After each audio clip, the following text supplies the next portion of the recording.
lately and really what growth means, because I think there's a lot of people, the whole self-help kind of, it's a whole industry, there's probably $1 billion industry, just people who are really looking for growth in their life. And I think sometimes it gets really misunderstood. I think a lot of people think that growth is, you like to read books about personal development and personal growth, you like to listen to podcasts, you like to go to conferences and learn new tactics and new things and be around other people that are learning and growing. And so then people say, I'm growth minded, or I'm I love growth, I'm value growth. In reality, that isn't growth at all. That's maybe learning.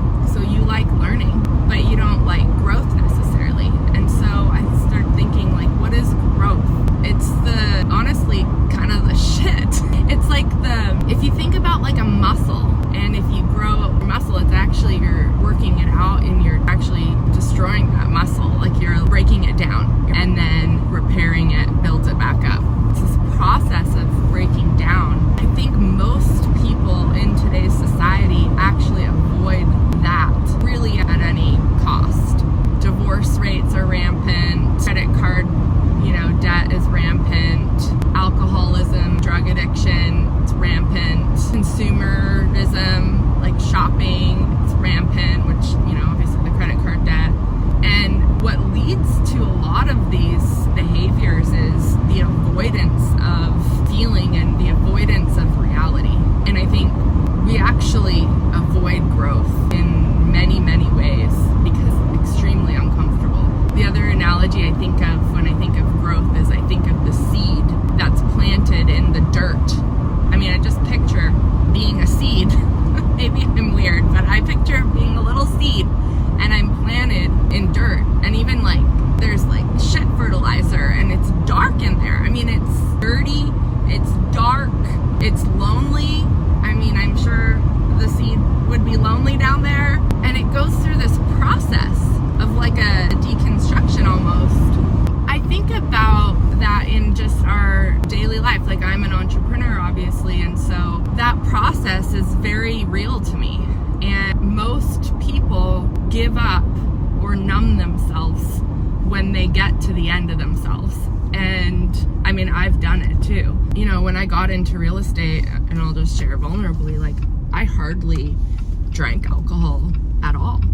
And then years in, it was just kind of a habit that I would go for lunch or go for dinner with friends or to events. It wasn't ever am I going to have a drink? It was what am I going to have? What do I feel like? And so there's a stress involved in growth that is ever present. And you can be the most positive person in the world, but there's a stress involved. And most of us don't want to endure that. I think just as a society in general, we've gotten away from really doing hard things, or maybe we'll do hard things, but just not for very long. We've got such a low tolerance and a high expectation for results to show up, almost honestly an entitlement. And I'm calling myself out on this. I just went to a conference, and one of my key takeaways from that conference was actually not a tactic at all. It wasn't a leadership principle or a tactic or anything. It was you, Jacqueline, have been being a victim, and you've been in frustration. And I would never identify as someone that was had a victim mindset or a negative mindset, but none of us are immune. I remember Brandon Burchard, he did one of his growth day daily fire talks on how, I think it was titled you're not strong enough, and he was essentially saying that it doesn't matter how positive you are or how strong you think you are, eventually no one is immune from the effects of being around negative people, being around a lot of victim mentality or fixed mindset, being perpetual stress. If you're not really managing your energy and managing who you're being and how you're showing up, it will eat you up. It will break you down in a way that can be really negative. And so when we think about growth and we say, I'm into growth, I think we need to really think about, are we? Are we really into growth? Do you want to be held accountable? Do you want to be called out on your bullshit? I mean, that's very uncomfortable for me. But you know what's so much more uncomfortable is living in delusion. And so most people, though, they have a whole life constructed around not having to face their reality. They construct, stories, excuses, sometimes super valid, but they construct this whole story so that they do not have to take accountability for their actions and their results and their life and their relationships and how they show up and their energy. And I can blame my energy on people around me. I could blame it on the real estate market. I could blame it on my husband. I could blame it on my kids. I could blame it on I'm sick. I could blame it on I'm broke. I need more money. It doesn't matter what it is. If you're not taking ownership and responsibility, then you are being a victim. And I know that sounds super harsh, but it's the reality of that I had to face, and we're all susceptible to it. And I think that we have to have people around us that have the courage and also that have the willingness to call us out, especially when we ask for feedback. Like, we're so polite to each other in some ways, but it's not polite or loving to let people live in delusion. And so I want to live in reality.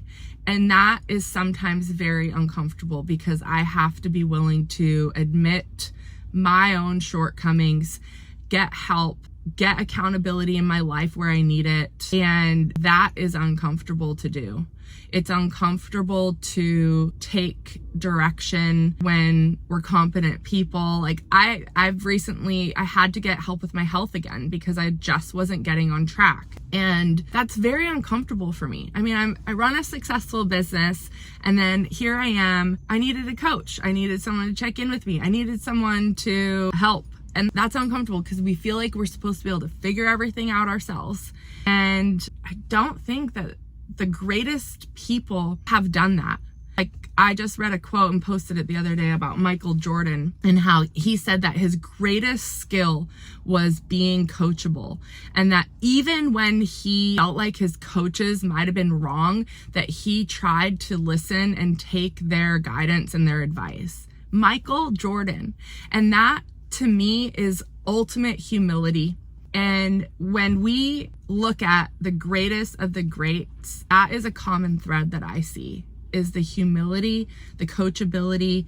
They're teachable. And the second you think that you have everything figured out and that you don't need it anymore is the second that you are now on your downward fall. Because what comes before the fall, right? Pride.